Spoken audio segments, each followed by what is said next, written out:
Hello students, पिछले term मैंने आपको आमाशय के अंदर पाचन क्रिया को समझाया था।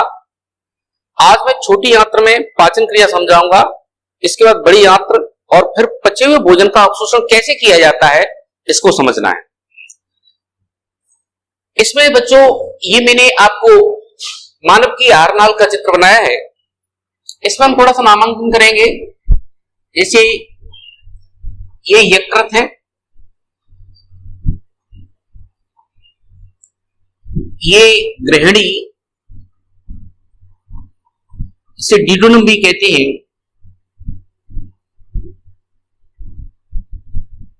जेजुनम,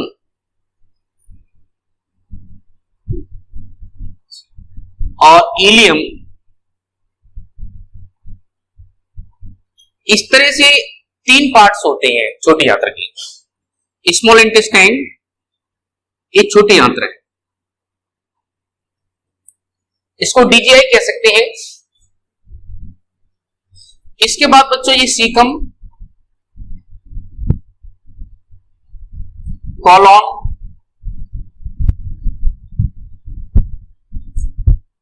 रेक्टम,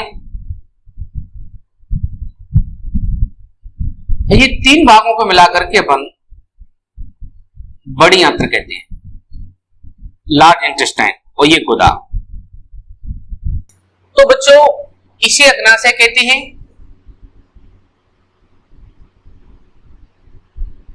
अब इसको आप समझिए। पिछले टर्म में मैंने आपको बताया कि जैसे ही भोजन आमाशय के अंदर आया, आमाशय की जो चरनिंग गति होती है, जठरी रस के कारण आमाशय के अंदर पाचन हो गया और एक तरल सा बन गया। इस तरल को अपन कायम कहते हैं। तो क्या कहते हैं? कायम। और कायम जैसे ही ग्रहणी में प्रवेश करेगा तो ये पाइलोरिक कपाट है, पाइलोरिक कपाट ये खुल जाता है और कायम तरलीय भाग इस ग्रहणी के अंदर आ जाता है। इसे ड्यूडेनम कहते हैं। ड्यूडेनम में जैसे आता है तो ड्यूडेनम के ऊपर की दीवार से एक हार्मोन्स निकलता है जिसे CCK, कोलिसिस्टोकाइनिन। पूरा नाम क्या है इसका? कोलिसिस्टोकाइनिन।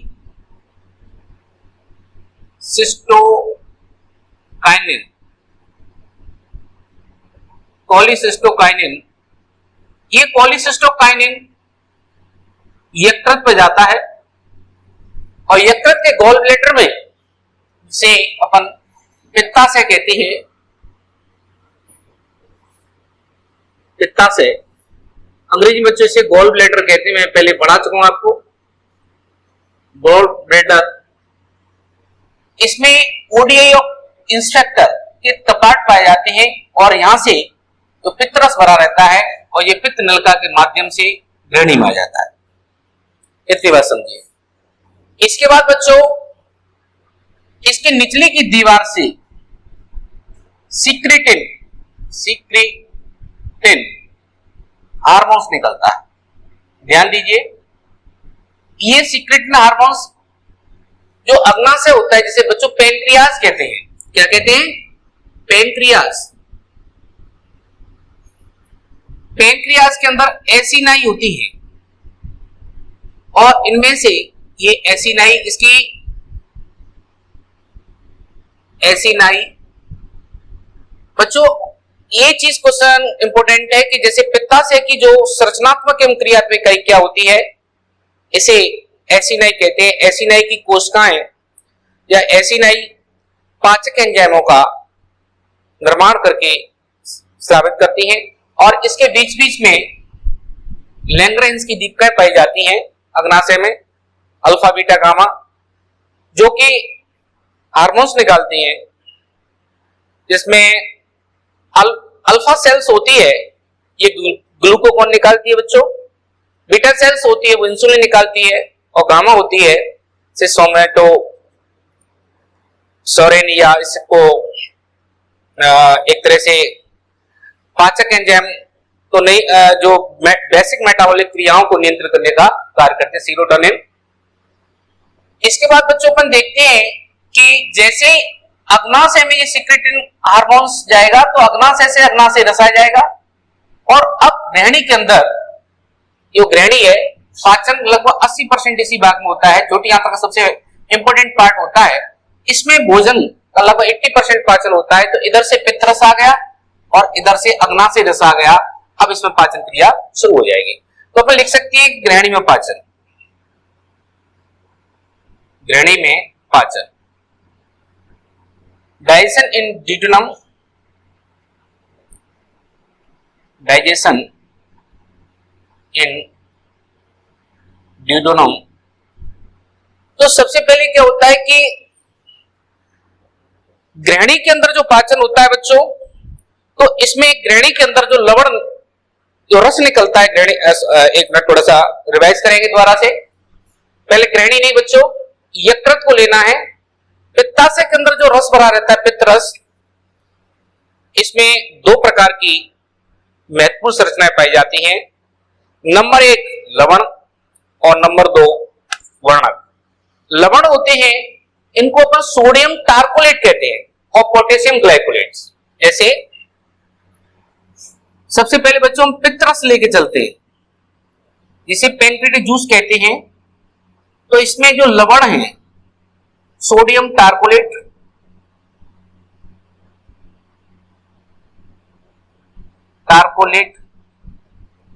और दूसरा पोटेशियम,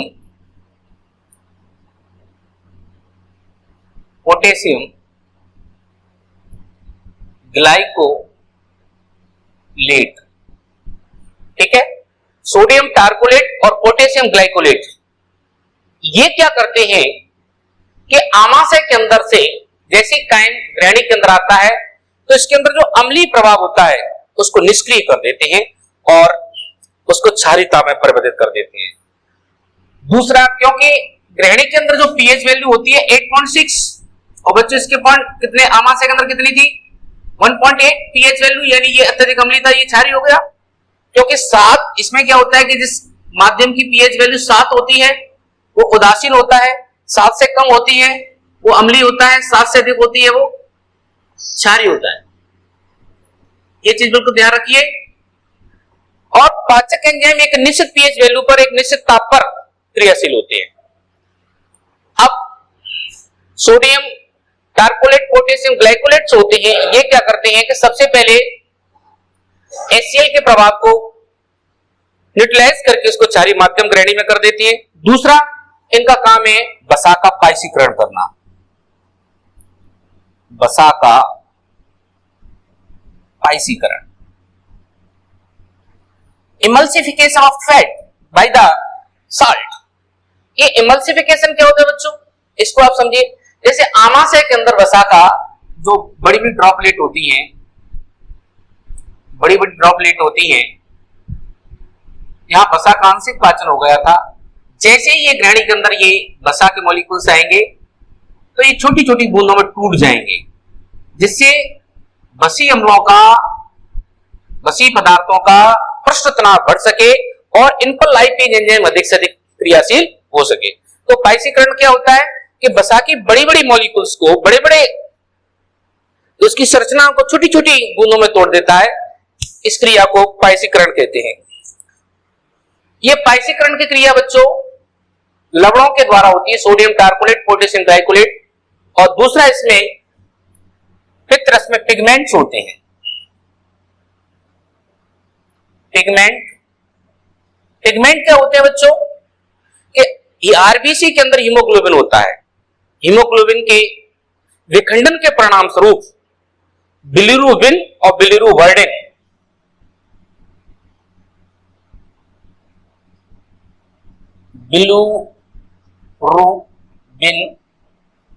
एवं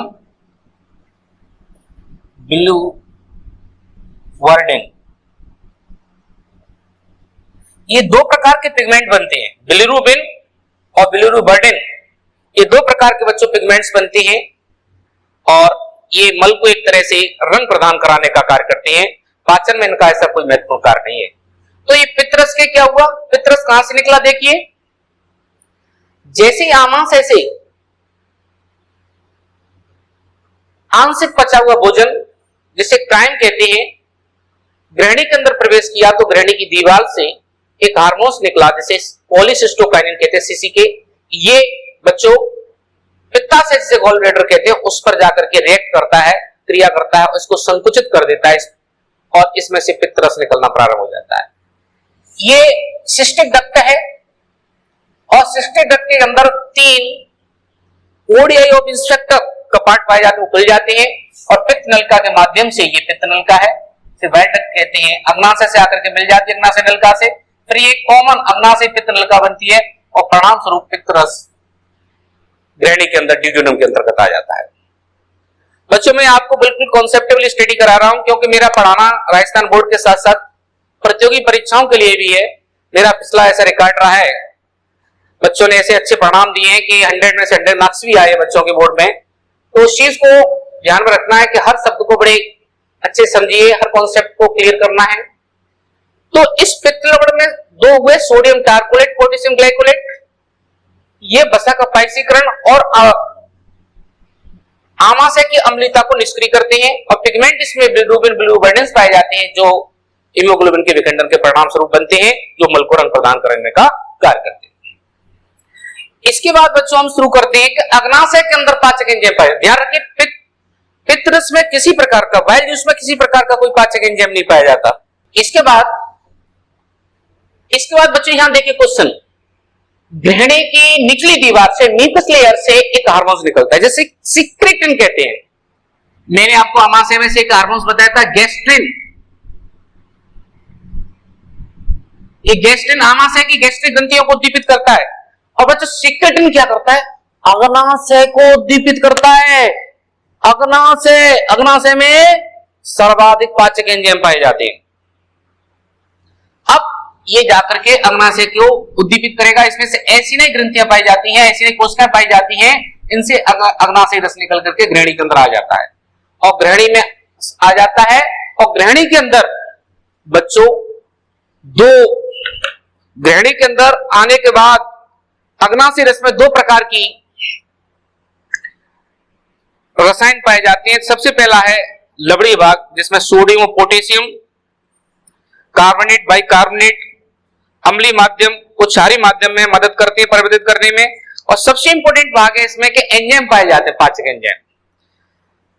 इसमें जो एंजाइम पाए जाते हैं अग्नाशय में, जो प्रोटीन पाचक बच्चों एंजाइम होते हैं, जैसे ट्रिप्सिन, काइमोट्रिप्सिन, कार्बोक्सीपेप्टिडेज, एलेस्टेज, ये प्रमुख एंजाइम होते हैं जो प्रोटीन का पाचन करते हैं। और ये एंजाइम जैसे ग्रहणी में अग्नाशय के अंदर निष्क्रिय थे, जैसे ग्रहणी में आते हैं, ग्रहणी में पीएच वैल्यू 8.6 होती है और उससे वो एक्टिवेट हो जाते हैं। सबसे पहले एंटेरोकाइनेज एंजाइम आंत्र की उपकला से निकलता है फिर, और ये एंजाइम क्या करता है, एंटेरोकाइनेज। ये क्वेश्चन बहुत इंपॉर्टेंट है बच्चों,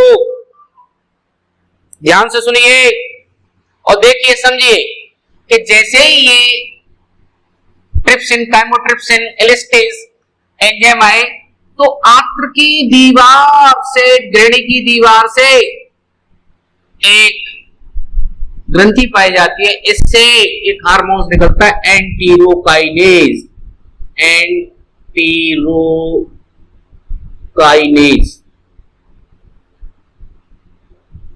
एंटेरोकाइनेज एंजाइम हार्मोन्स निकलता है, ठीक है।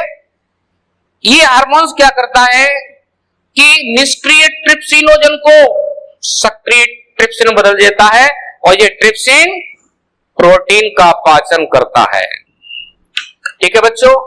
इसके बाद इसको आप एक रिएक्शन की क्रियाविधि के माध्यम से समझिए। इतनी बात तो समझ में आ गई हो बच्चों। सबसे इंपोर्टेंट सिक्रेटिन निकला, अब मैं इसको रिएक्शन के माध्यम से आपको समझाता हूं। देखिए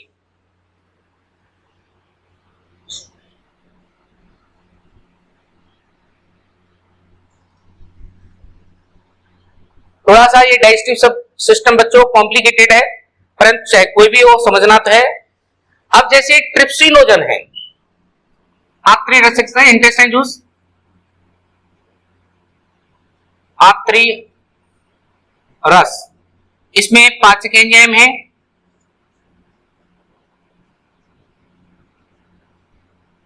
तो देखिए ट्रिप्सिनोजन। ये बच्चों क्या निष्क्रिय निकलता है, ठीक है।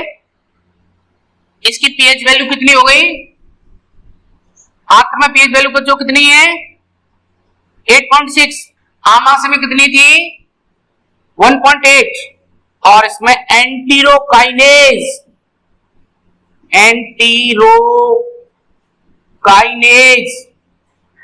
ये हमने हार्मोन माना, इसकी उपस्थिति में ट्रिप्सिनोजन सक्रिय हो जाता है। क्या हो जाता है बच्चों, सक्रिय हो जाता है।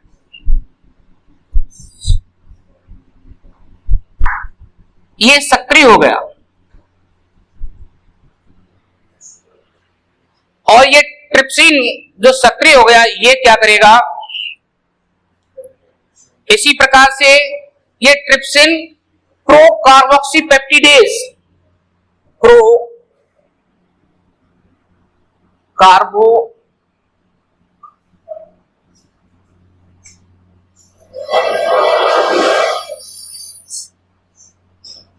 ये निष्क्रिय है।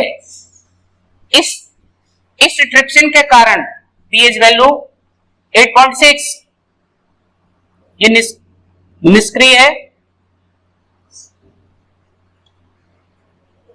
और ये कार्बोक्सी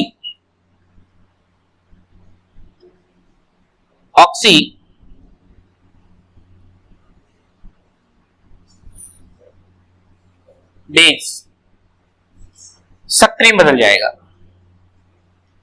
ठीक है। इसी प्रकार से बच्चों पेप्टिडेज लिख सकते हैं, कार्बोक्सी पेप्टिडेज नीचे लिख देते हैं, ये निष्क्रिय था, कार्बोक्सी पेप्टिडेज ये सक्रिय हो गया। इसी प्रकार से प्रोटीएज, पेप्टॉन्स, पॉलीपेप्टाइड ये भी ट्रिप्सिन के कारण कार्बोक्सीपेप्टिडेज ट्राइपेप्टोज में बच्चों कन्वर्ट हो जाते हैं। इसी प्रकार से प्रोटीएज, पेप्टॉन्स ये भी ट्रिप्सिन के कारण और पीएच वैल्यू 8.6 के कारण सक्रिय हो जाते हैं और इस प्रकार ये पूरी तरह से प्रोटीन का पाचन कर लेते हैं। प्रोटीन का जैसे छोटी पॉलीपेप्टाइड्स है, इसको थोड़ा सा बच्चों समझिए, जैसे इन एंजाइम्स के कारण इलेस्टेज के प्रोटीन है ये अमीनो अम्लों में कन्वर्ट होना शुरू हो जाती है, डाइजेस्टेड होना शुरू हो जाती है।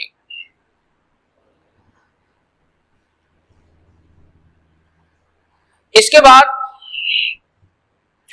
इलेस्टेज की सहायता से, एक इलेस्टेज एंजाइम होता है बच्चों, इसकी सहायता से भी इलास्टिन के तंतुओं का पाचन हो जाता है।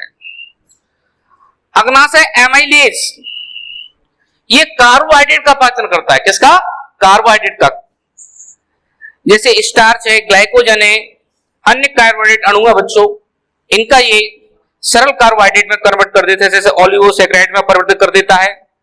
ये शक्तिशाली एंजाइम है और ग्रहणी में उपस्थित समस्त स्टार्च का ये लगभग आधे घंटे पचा देता है। इसी प्रकार बच्चों वसा को पाचित करने वाला अग्नाशय रस में लाइपेज एंजाइम काफी मात्रा में पाया जाता है। ये भोजन में उपस्थित वसा को वसीय अम्ल एवं ग्लिसरॉल में, ट्राइग्लिसरॉल में कन्वर्ट करता है, परंतु करता कैसे, जैसे मान लीजिए, इसको समझिए बच्चों थोड़ा सा, पायसीकृत वसा है, पायसीकृत वसा है,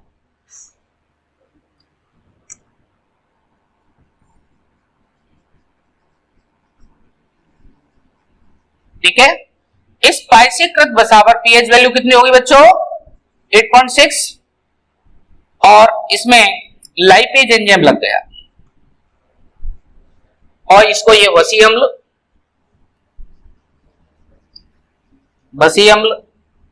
प्लस ग्लिसरॉल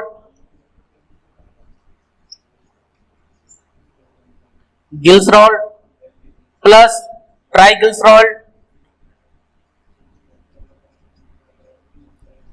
में ब्रेकअप कर देता है, डाइजेस्टेड कर देता है। इसी प्रकार से जो कोलेस्ट्रॉल होता है, कोलेस्ट्रॉल के एस्टर बंधों को तोड़ देता है लाइपेज और उसको भी पाचित कर देता है। इसी प्रकार से आरएनए डीएनए पाचक एंजाइम अग्नाशय में आरएनए डीएनए को बचाने के लिए न्यूक्लियस, न्यूक्लियोटाइडेज, न्यूक्लियोट्राइडेज पाचक एंजाइम पाए जाते हैं जो डीएनए आरएनए को उसके सरल कंपोनेंट्स में कन्वर्ट कर देता है। तो इस तरह से बच्चों छोटी आंत्र के अंदर, छोटी आंत्र में 3 पार्ट बताए मैंने, ड्यूडेनम, जेजुनम, इलियम, परंतु ये ग्रहणी के अंदर पाचन चल रहा है। लगभग भोजन का 80% पाचन इस ग्रहणी के अंदर हो जाता है। एक बार ध्यान दीजिए, जैसे ग्रहणी में आमाशय से पचा हुआ आंशिक भोजन आया जिसे कायम कहते हैं, और ग्रहणी में आने के बाद ग्रहणी की ऊपर की दीवार से एक हार्मोन सीक्रेट होता है जिसे स्रावित होता है, जिसे कोलिसिस्टोकाइनिन कहते हैं। ये पित्ताशय को संकुचित कर देता है, पित्त रस आकर के ग्रहणी के अंदर मिल जाता है। दूसरा, इसकी निचली दीवार से बच्चों सिक्रेटिन हार्मोन्स निकलता है। ये बहुत इंपॉर्टेंट क्वेश्चन है। ये अग्नाशय को उद्दीपित करता है और अग्नाशय में से अग्नाशयी रस आ जाता है। इस तरह से अग्नाशयी रस और पित्तरस ग्रहणी के अंदर पाचन क्रिया को प्रारंभ करता है। बच्चों पित्तरस के अंदर लवण पाए जाते हैं, पिगमेंट्स पाए जाते हैं। लवण सोडियम टारकोलेट और पोटेशियम ग्लाइकोलेट्स होते हैं 2। ये एक तो HCl के प्रभाव को निष्क्रिय करके उसे क्षारीय माध्यम ग्रहणी में कर देती हैं और उसका पीएच वैल्यू 8.6 हो जाता है। दूसरा, ये वसा का पाइसीकरण करते हैं। बच्चों पाइसीकरण का मतलब है वसा की बड़ी बड़ी बूंदों को छोटी छोटी बूंदों में तोड़ देते हैं। और इसी प्रकार पिगमेंट्स क्या करते हैं, आरबीसी की हीमोग्लोबिन होते से विखंडन के द्वारा बनते हैं और ये मल को रंग प्रदान कराते हैं। तो कहने का अर्थ है कि पित्तरस के अंदर कोई पाचक एंजाइम्स नहीं पाया जाता है। अग्नाशय के अंदर पाचक एंजाइम पाए जाते हैं। प्रोटीन को पाचित करने वाले एंजाइम्स हैं, वसा को पाचित करने वाला लाइपेज, कार्बोहाइड्रेट को पाचित करने वाला एमाइलेज, न्यूक्लिक एसिड को पाचित करने वाला न्यूक्लियोटाइडेज, न्यूक्लियोसाइडेज, ये सभी एंजाइम मिलकर के भोजन का लगभग 80% पाचन कर देते हैं बच्चों। और अब यहां क्या होगा कि भोजन का जो तरल बन गया इसे कायम की जगह कायल कहेंगे। क्या कहेंगे? कायल। बच्चों ध्यान दीजिए, कायम, कायल। और इसमें जो ग्रास नली में जो भोजन था उसे बोलस, बोलस कहते थे। ठीक है, बोलस, कायम, कायल। और इस तरह से छोटी आंत्र का प्रथम भाग में पाचन हुआ। इसके बाद बच्चों जैसे ही ये पचा हुआ भोजन आंशिक पचा हुआ नीचे की ओर इलियम में पहुंचता है। किसमें? इलियम में। तो इलियम, ये क्वेश्चन वेरी इंपॉर्टेंट, इलियम में पहुंचने पर इलियम की दीवार से एक हार्मोन्स निकलता है जिसे एंटीरोकाइनिन कहते हैं। क्या कहते हैं?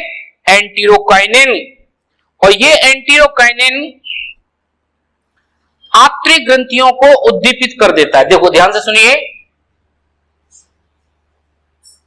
इधर देखिए बच्चों कि जैसे ही तरल आया, इधर तरल आने के बाद इसमें जो आंतरिक ग्रंथियां पाई जाती हैं, परंतु इसकी दीवार से एक एंटीरोकाइनिन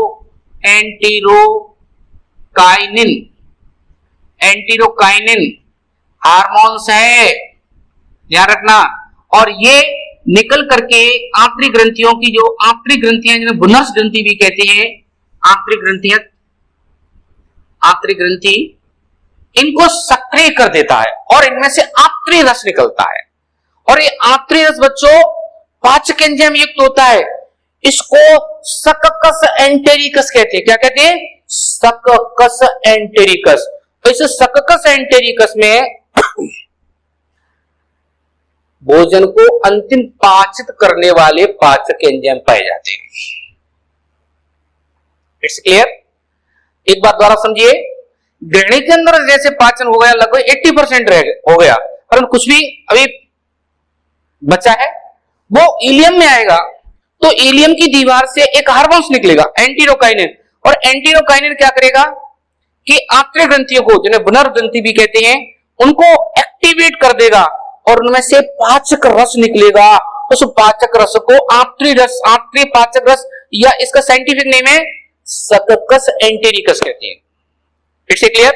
इस सक्कस एंटेरिकस में सुक्रोज को पाचित करने वाला सुक्रेज, माल्टोज को पाचित करने वाला माल्टेज, लैक्टोज को पाचित करने वाला लैक्टेज, डेक्स्ट्रिन को पाचित करने वाला डेक्स्ट्रेज, पॉलीपेप्टाइड को पाचित करने वाला एमिनोपेप्टाइडेज, डाइपेप्टाइड को पाचित करना डाइपेप्टिडेज, और अंतिम वसा को पाचित करने वाला वसई लाइपेज। ये सभी पाचक एंजाइम पाचन का अंतिम काम कर देती है। बच्चों ये बात तो मैंने पहले ही बताई थी कि जटिल भोज्य पदार्थों को पाचक एंजाइमों द्वारा अवशोषण योग्य सरल भोज्य पदार्थों में परिवर्तित करने की क्रिया पाचन कहलाती है। ये बात हमने पहले डिस्कस कर दी थी। पाचन जैसे मैंने आपको बताया था कि भोजन के अंदर बच्चों कार्बनिक भोज्य पदार्थ होता है और अकार्बनिक भोज्य पदार्थ होता है। कार्बनिक भोज्य पदार्थ में 3 कंपोनेंट्स प्रमुख हैं, कार्बोहाइड्रेट, प्रोटीन, वसा। और अकार्बनिक में खनिज लवण और जल। खनिज लवण और जल का कोई पाचन नहीं होता, पाचन होता है कार्बोहाइड्रेट का, प्रोटीन का, वसा का। कार्बोहाइड्रेट चाहे आप शक्कर खाइए, चाहे मिठाई खाइए, चाहे रोटी खाइए, चाहे मक्के की रोटी खाइए, चाहे चावल खाइए, कुछ भी खाइए, चाहे मोनोसैकेराइड्स, चाहे डाइसैकेराइड्स, चाहे पॉलीसैकेराइड, मगर ये कार्बोहाइड्रेट जो हमें ऊर्जा प्रथम प्रदान कराने वाला भोज्य पदार्थ है, इसका पाचन हो जाएगा तो इससे मोनोसैकेराइड्स बन जाएंगे। मोनोसैकेराइड जैसे ग्लूकोज, फ्रक्टोज, ठीक है, गैलेक्टोज, ये मोनोसैकेराइड्स है, केवल इसी का ऑक्सीकरण होता है। ऐसे आपने प्रोटीन किसी प्रकार की खाई, चाहे दाल के माध्यम से, चाहे आपने पनीर के माध्यम से, चाहे दूध के माध्यम से, चाहे अंडे के माध्यम से, चाहे मछली के माध्यम से, किसी भी प्रकार की प्रोटीन खाए, पर प्रोटीएज एंजाइम्स इसको पाचित करके बच्चों अंत में अमीनो अम्लों में ब्रेक डाउन कर देते हैं, डाइजेस्ट कर देते हैं। आपने वसा चाहे दूध के माध्यम से, चाहे सरसों के मस्टर्ड तेल के माध्यम से, चाहे घी के माध्यम से, मक्खन के माध्यम से, किसी भी माध्यम से खाया, मगर इसको लाइपेज एंजाइम डाइजेस्ट करेगा और उसका अंतिम रूप होगा वसी अम्ल, फैटी एसिड एवं ग्लिसरॉल। इस तरह से 3 कंपोनेंट्स का पाचन होता है। बाकी न तो विटामिन का पाचन होता है, न खनिज लवणों का पाचन होता है, न ही जल का। जिस तरह से हमारे भोजन के रूप में ये ग्रहण किया जाता है, उसी तरह से हमारी आंतरिक माइक्रोबिलाई है, रसांकुर कहते हैं, उसे अवशोषित करके हमारी यकृत को प्रदान करा देती है। तो बच्चों इस तरह से ये पाचन की क्रिया आपके सामने हुई। अब मैं आपको बड़ी आंत्र के बारे में बताता हूं कि बड़ी आंत्र में क्या होता है। बड़ी आंत्र में बच्चों कोई पाचन क्रिया नहीं होती, जिसे लार्ज इंटेस्टाइन कहते हैं। पहले तो ये कि लार्ज इंटेस्टाइन या सीकम, कोलोन और रेक्टम, 3 भाग हमने आपको बड़ी आंत्र के अंदर बताए थे। पाचन नहीं होता है तो फिर इनमें होता क्या है, ये चीज तो आपको समझनी होगी। देखो बच्चों, एक बात ध्यान हमेशा समझना कि एक नंबर के क्वेश्चंस को आप अपने मेटर से या मेरे पढ़ाने के माध्यम से सॉल्व कर लेते हैं, तभी आप सब्जेक्ट के एक्सपर्ट हो सकते हैं। मैं हमेशा कहता हूं, एक बार फिर से कहता हूं कि शब्दबद्ध व्याख्यात्मक ज्ञान अगर आपको हो गया तो 100% परफॉर्मेंस होगा, चाहे वो बोर्ड की एग्जाम हो, चाहे कल आने वाली प्रतियोगी परीक्षाओं में। तो आप मन की एकाग्रता को बढ़ाइए और एक एक शब्द को समझिए। देखिए बच्चों, मैं सबसे पहले ये बात आपको कहूंगा, बड़ी आंत्र में कौन कौन से पार्ट्स होते हैं।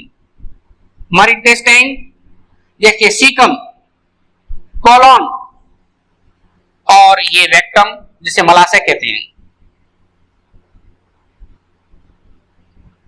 बच्चों यहां एक बड़ी समझने वाली बात है। छोटी आंत्र में 3 पार्ट बताए थे मैंने, DJI, duodenum, jejunum, ileum. Ileum caecum में खुलता है।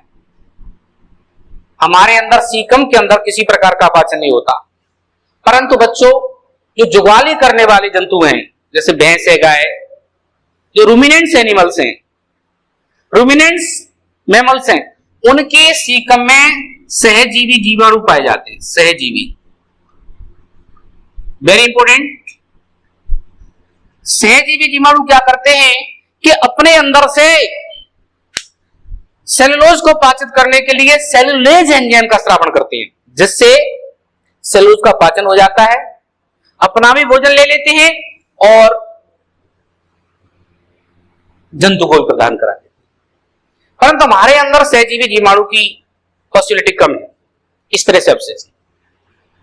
इसके बाद कॉलोन के अंदर क्या होता है बच्चों कि जैसे पाचित भोजन आया तो कॉलोन के अंदर एक तो जल का अवशोषण हो जाता है, खनिज लवणों का अवशोषण हो जाता है, सोडियम पोटेशियम खनिज लवण, जैसे ये इस तरह से असेंडिंग ट्रांसफर डिसेंडिंग, और साथ में मला कॉलोन के अंदर पिट्रिफिकेशन होता है, सड़न पैदा होती है भोजन की, तो इसमें से जल का अवशोषण हो जाएगा खनिज लवणों का, तो ये जो बचा हुआ है पार्ट ये शुष्क हो जाएगा बच्चों, शुष्क हो जाएगा। एक तरह से मल निर्माण की क्रिया, आप जैसे अपने पेट में से गैस निकालते हैं तो पिट्रिफिकेशन सड़न की क्रिया मलाशय के अंदर होती है और अंत में मलाशय धीरे धीरे मल रेक्टम में जमा होता रहता है, और जैसे रेक्टम में ये भर जाता है रेक्टम, उसमें लगभग 200 के समथिंग दाब उत्पन्न हो जाता है। तो बच्चों ये दाब के कारण हमारी प्रतिवर्ती क्रियाएं रिएक्ट होती हैं, और ये प्रतिवर्ती क्रियाएं क्या करती हैं कि हमारे ब्रेन को संकेत देती हैं, और गुदा, ये गुदा है बच्चों, एनस बोलते हैं अंग्रेजी में, इसके अंदर जो लंबवत और वृत्ताकार पेशियां पाई जाती हैं शिथिल हो जाती हैं और मलाशय संकुचित हो जाता है, परिणाम स्वरूप मल को त्याग दिया जाता है, और मल को त्यागने की क्रिया को मल त्याग या बहिक्षेपण कहते हैं, या इसे डेफिकेशन कहते हैं। ठीक है, इसमें दाब जो होता है, जैसे मल भर गया तो 20 mm, माइक्रो में लेंगे तो आगे बढ़ जाएगा, 20 mm का दाब भर गया तो मल त्यागने की इच्छा हो जाती है। 24 घंटे में 1 से 2 बार मल त्यागने की सामान्य व्यक्ति को होती है। इस तरह से हमारे सामने बच्चों ये पाचन का एक पूरा सिस्टम क्लियर हुआ। अब स्वांगीकरण क्या होता है, एक वर्ड आता है बच्चों एसिमिलेशन, स्वांगीकरण वेरी इंपोर्टेंट। अंग्रेजी में देखो बच्चों, आपको अंग्रेजी वर्ड्स भी बिल्कुल याद करने हैं, क्योंकि अगर आप 12th पास करके Hindi medium student medical science में जाते हैं तो आपको वहां बिल्कुल इंग्लिश मीडियम में पढ़ना है, सारी एमबीबीएस की पढ़ाई इंग्लिश में होती है, और हायर एजुकेशन में भी जाएंगे आप तो मोस्टली जैसे बीएससी वगैरह भी करते हैं, बीएससी नर्सिंग वगैरह करते हैं, तो मोस्टली वहां प्रोफेसर्स अंग्रेजी का यूज करते हैं। तो बच्चों मैं आपसे ये नहीं कह रहा कि आप थ्रू आउट इंग्लिश के बारे में लिखो, परंतु जो हमारे जो टेक्निकल वर्ड्स हैं, हमारे कॉन्सेप्ट वर्ड हैं, उसकी हिंदी भी आनी चाहिए और आपको अंग्रेजी भी आनी चाहिए। तो एसिमिलेशन क्या होता है बच्चों कि जैसे पचा हुआ भोजन जब कोशिका द्रव्य में, जैसे मान लो बच्चों ये केंद्रक है, केंद्रक के बाहर जो केंद्रीय झिल्ली के बाहर और कोशिका झिल्ली के मध्य में कोशिका द्रव पाया जाता है, इसे अंग्रेजी में क्या बोलते हैं, कोशिका द्रव। इस कोशिका द्रव के अंदर पचे हुए भोजन का, जैसे कार्बोहाइड्रेट आपने पाचित किया तो कार्बोहाइड्रेट ग्लूकोज आ गया, प्रोटीन का पाचन हुआ अमीनो एसिड्स के रूप में आ गया, वसा का पाचित हुआ फैटी एसिड एंड ग्लिसरॉल में आ गया, खनिज लवण आ गए, जल आ गए, ये कोशिका द्रव्य में सब मिश्रित हो जाते हैं। पचे हुए भोज्य पदार्थों का कोशिका द्रव्य में मिश्रित होना स्वांगीकरण या एसिमिलेशन कहलाता है। तो बच्चों इस तरह से ये पाचन की कार्य की आपके सामने हुई, आप इसको पढ़िए, आपको नोट्स भी उपलब्ध कराए जाएंगे। तो इस तरह समाप्त हुआ। इसके बाद इसका एक लास्ट इंपोर्टेंट इवेंट्स बचता है जिसे हम अवशोषण कहते हैं, कि पचे हुए भोजन का अवशोषण कैसे होता है, इसको आप समझिए। देखिए एक क्वेश्चन आपको पहले मैं समझाता हूं कि जैसे हमारा ये इंटेस्टाइन आपको मैंने पढ़ाई, इसमें से क्या है कि पूरा एक जाल सा पाया जाता है, इस तरह से रक्त वाहिनियों का जाल पाया जाता है। बच्चों इस तरह से ध्यान से समझिए, क्योंकि हमारे संपूर्ण शरीर के अंगों से रक्त सीधा हृदय में पहुंचता है, परंतु कुछ रक्त वाहिनियां ऐसी होती हैं बच्चों जो हृदय में न जाकर के यकृत में जाती हैं, जैसे आंत्र के अंदर पाचन हो गया, इंटेस्टाइन के अंदर पाचित भोज्य पदार्थों को रक्त लेकर के यकृत में जाता है और एक तंत्र का निर्माण करता है। इसे बच्चों हम यकृत निवाहिका तंत्र कहते हैं। क्या कहते हैं? यकृत निवाहिका तंत्र। बच्चों अंग्रेजी में इसे कहते हैं हेपेटिक पोर्टल सिस्टम, क्योंकि ये आंत्रों में से पाचित भोजन को अवशोषित करके रक्त वाले पर यकृत में जाता है और यकृत अपनी आवश्यकता अनुसार इन भोज्य पदार्थों का संग्रह कर लेती है, नहीं तो शरीर में रूपांतरित कर देती है वसी अम्लों के रूप में, वसा के रूप में, प्रोटीन के रूप में, कार्बोहाइड्रेट के रूप में, और आवश्यकता के अनुसार रक्त के माध्यम से कोशिका को पहुंचाती रहती है। तो एक तरह से भोजन को कितना संग्रह करना है, कितना वितरित करना है, हमारी बॉडी का घर का जो कहना चाहिए कि खाने पीने के लिए हमारी जो फैमिलियर्स लोग जिम्मेदार होते हैं, ऐसे हमारे शरीर को किस पदार्थ की आवश्यकता है, किसको संग्रह करना है, किसको वितरित करना है, ये काम यकृत करती है और ये पचा हुआ भोजन यकृत वाहिनियों द्वारा पहुंचता है, तो ये तंत्र बनता है, इसे यकृत निवाहिका तंत्र कहते हैं। अब बच्चों मैं आगे आपको पढ़ाऊंगा कि पचे हुए भोजन का अवशोषण कैसे होता है।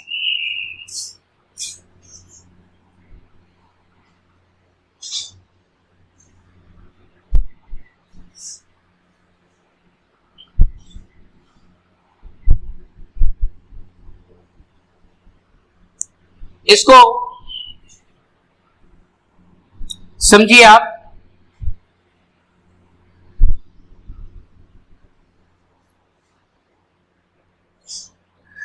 पचे हुए भोजन का अवशोषण, देखिए बच्चों एब्जॉर्बेशन कहते हैं अंग्रेजी में से। मान लीजिए आंत्र है, ये इंटेस्टाइन है, ये आंत्र की ल्यूमेन है और इसमें इस तरह से छोटे छोटे उभार पाए जाते हैं, इस तरह से।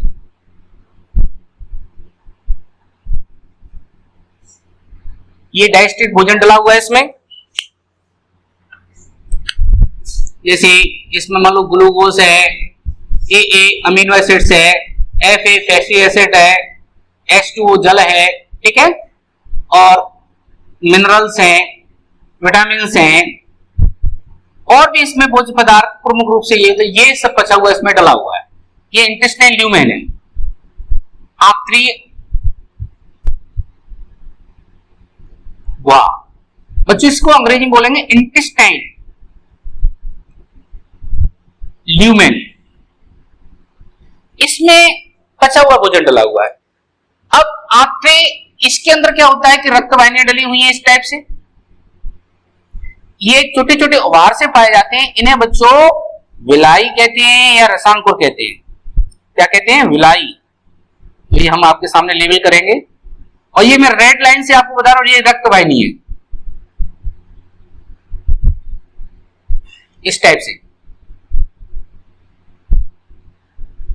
ठीक है। अपन लिख सकते हैं डाइजेस्टेड फूड, पाचित भोजन, ओके। ये जो है इनको रसांकुर, विलाई। इन विलाई पर भी बच्चों छोटी छोटी सूक्ष्म रचनाएं और पाई जाती है, इन्हें माइक्रोविलाई कहते हैं, सूक्ष्म रसांकुर, हिंदी में सूक्ष्म रसांकुर, माइक्रोविलाई, ओके। ये ब्लड वेसल्स हैं,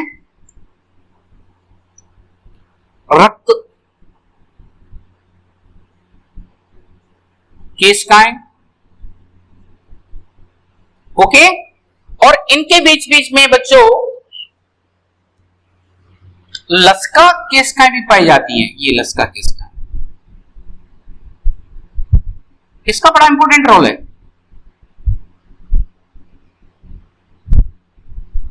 जो फैटी एसिड्स को एब्जॉर्ब करने में कार्य करती हैं, जो मैं ब्लू से बना रहा हूं, ये लसिका है। जब बच्चों समझ में चीज आ जाती है इन्हें लैक्टियल्स बोलते हैं हिंदी में। लसका, किसका, अंग्रेजी में लैक्टियल्स। ओके, अब क्या होगा कि ये पूरा का पूरा रायता बन गया। एक तरह से कहते ना कि जैसे हमने कोई एक रायता बनाया, उसमें सब कुछ मिला दिया, ऐसे भोजन जो हमने किया वो सबका पाचन हो गया। पाचन होकर के स्मॉल इंटेस्टाइन में आ गया, और स्मॉल इंटेस्टाइन में आने के बाद, छोटी आंत्र में आने के बाद बच्चों अब ये पचा हुआ भोजन में से अलग करना है और बिना पचा हुआ मल के रूप में शरीर से बाहर निकालना है। तो पचे हुए भोज्य पदार्थों को आंत्र की विलाइयों के द्वारा अवशोषित करना अवशोषण कहलाता है। ये काम कैसे होता है मैं आपको भी बताता हूं। देखिए, जैसे दो विधि है, सक्रिय परिवहन और निष्क्रिय परिवहन।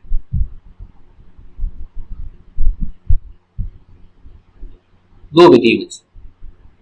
सक्रिय परिवहन में क्या होता है कि कम सांद्रता वाले माध्यम से अधिक सांद्रता के माध्यम की ओर ऊर्जा के माध्यम से पदार्थों का, मॉलिक्यूल्स का ट्रांसपोर्ट हो जाता है,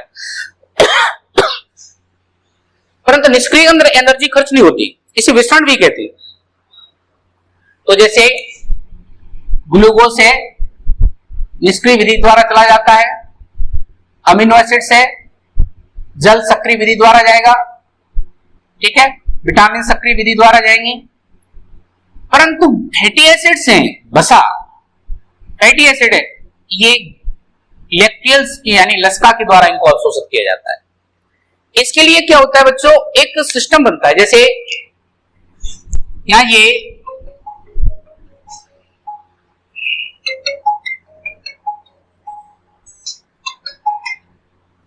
यहां ये फैटी एसिड्स हैं।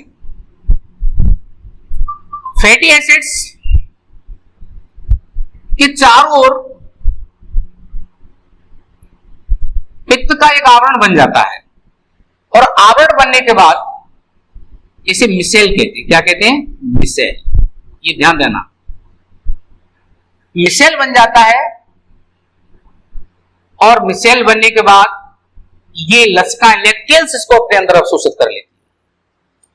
अवशोषित करने के बाद इसमें लाइपेज एंजाइम अंदर आ जाता है। लाइपेज एंजाइम के द्वारा ये और इसका डाइजेशन हो जाता है, और इसका मोनो और डाई और ट्राई ग्लिसरॉल में टूट जाता है, ठीक है, और अंत में ये लसका इसे रक्त में छोड़ देती हैं, और पचा हुआ वसा का जो अंतिम उत्पाद है, जिसे अपन मोनो डाई ट्राइग्लिसराइड कहते हैं, वो रक्त के अंदर पहुंच करके संबंधित अंग तक पहुंच जाता है, और शरीर को आवश्यक ऊर्जा या शरीर में संग्रह वसी ऊतकों में हो जाता है, जिससे शरीर के अंदर एक आरक्षित ऊर्जा के रूप में समावेशित हो जाता है। तो इस तरह से पचा हुआ भोजन बच्चों सब तरह से इसमें चला जाता है। यानी अभी बताया, जैसे ग्लूकोज है, जल है, अमीनो एसिड्स हैं, विटामिन हैं, मिनरल्स हैं, ठीक है, फैटी एसिड्स हैं, सबको एब्जॉर्ब कर लिया जाता है, और बिना जो अवशोषित नहीं होता वो मलाशय में धीरे धीरे संग्रह होता रहता है। इसे मल के रूप में शरीर से बाहर त्याग दिया जाता है।